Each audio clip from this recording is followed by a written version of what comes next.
It's time for the Jim and Terry Show.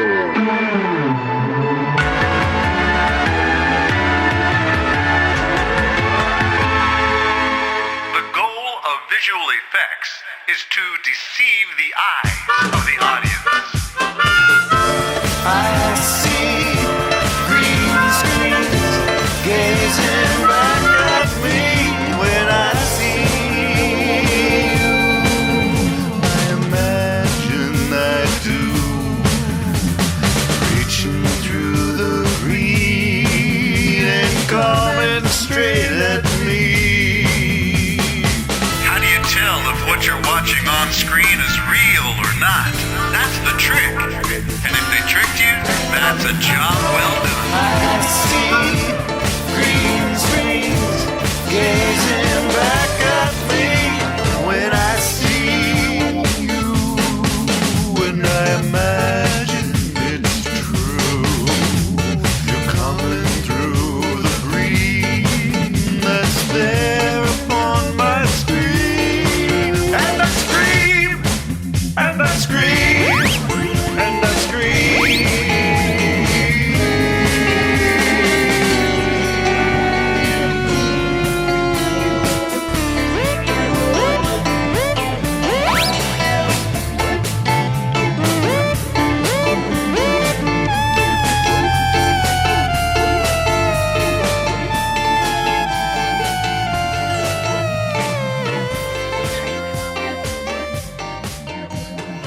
I see green screens. This is the Jim and Terry Show coming to you from Bob Cajun. The empty chair is sitting in the corner waiting for my good friend Jim to return from his holidays. In the meantime, some controversial union ideas. I was just watching The Young Turks, TYT. Once in a while, I go left, farther left than I might go, and just see what's going on. I found this one this morning, and I thought this is worth watching through. And I've put a link to it in the description so you can get the ideas. Far more detail than I'm going to give now. Let's just suffice to provide you a context for the opening song, I See Green Screens.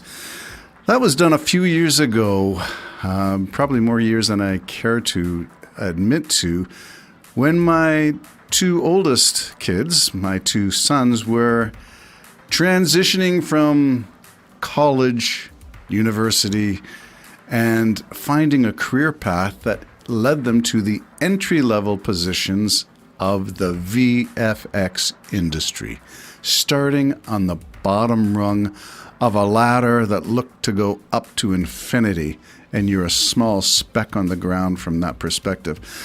As you know, small specks tend to get ignored. When I'm doing the vacuuming, I often don't see the stuff that's actually sitting there on the floor. It's out of my line of sight, and until it goes whipping through the vacuum cleaner, I don't know that there's stuff there. I'm just going through the motions. And the little things get ignored. Little people get ignored. Little not in stature, but little in terms of stature within the industry. The VFX schlep, the worker, the one who's actually doing the work that leads to the amazing things that you watch. And in the case of the Young Turks video that I'm referencing, it's Marvel Studios. But it could be any studio. Name the big names in blockbuster VFX-based movies, and the conditions that these interviewers are portraying are similar. My awareness of that came as I watched my own kids struggle through the bottom of the industry. Now they're at the other end of the industry and able to affect some decisions on the most controversial part of this whole industry. The whole controversy stems from the fact that Marvel Studios or any one of the other big ones do not hire, for the most part these days, their staff. Most of the work is jobbed out, contracted out. And what you know or may know about contracting work is that it goes to the lowest bidder to maximize profit for the big name, the label behind the movie, whether it's Marvel Studios or some other entity. VFX studios compete in the open market for this kind of job, which puts the directors and the studio brass in charge, and they call the shots, and there's nothing you can do. If you want work for your studio, if you are the owner of a studio in Montreal or Toronto or Vancouver or wherever in Canada that you have found work in this industry, your bosses want to stay in business and want to make their share of the pie too. But in the process of bidding, it creates a bidding war. And those of you who have had bidding wars in real estate know what it is to be a victim of that, where someone outbids you. Only in this case, it's not maximizing the revenue for the sellers. It is taking away from the wellness and wages of the bottom of the ladder of talent in the VFX industry.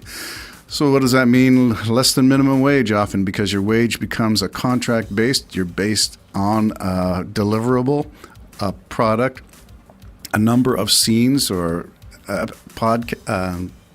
sections of a movie where you're walking the dinosaur from point A to point B. That's a scene, and you get to bid on that. What can I pay my workers to have that scene? What will it take for our studio to get that? And the bids are driven downward, and often at the peril of the workers who are responsible for actually doing what I call the deliverable, the scene. So that long hours, in some cases twice as long, so 80-hour work weeks as the final stretch of a project becomes due, negotiating with the studio and or director for nonsense, minutia, because they do not know how to set up the scene or write the script or whatever the weakness is on that side of things. It falls to the post-production crew to fix it all, and that comes with a horrific human cost. And if I could say slave labor, I would use that word slavery and feel in good conscience using that term, knowing full well what it means to be indentured and in servitude, and the helplessness and hopelessness that is felt by workers on the bottom rungs of the industry. VFX is dog-eat-dog, terrible, downward spiraling cesspool of all that is wrong with business and labor models. The solution, in the case of the TYT episode that is being talked about, that I will show in the link below, is unionization. And if I'm not mistaken, my own family was involved in discussions about what that might look like. Nothing ever happened that I'm aware of, but this one is gaining some traction in the United States. It has to start with the big studios and big labor, so it's going to take a lot of a big union, and I'm not sure what union that is. I have to check that out. But as one who spent my career in a unionized work environment, one whose right to strike was the be-all and end-all that was fought back in the 70s. Teachers weren't always the ones who were able to strike. They were declared essential services. And the Ford government would like to do that again, declare teachers essential services. But the fundamental of the right to strike is the right to withhold labor during unfair business practices. And you have the fundamental right, as always with anything in life, vote with your feet. Leave. And that's the threat of a strike and a walk off.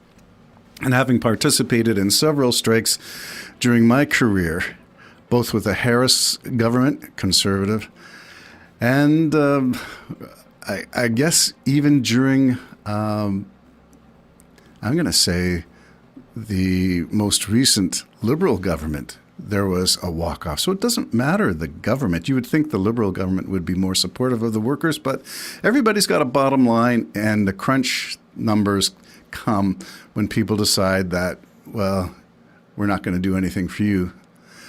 And it's tough. I will admit it's tough governing. It's tough to make everybody happy, but negotiation is the operative word, not throwing solutions at people and saying, this is my bottom line and I'm not going to go any farther.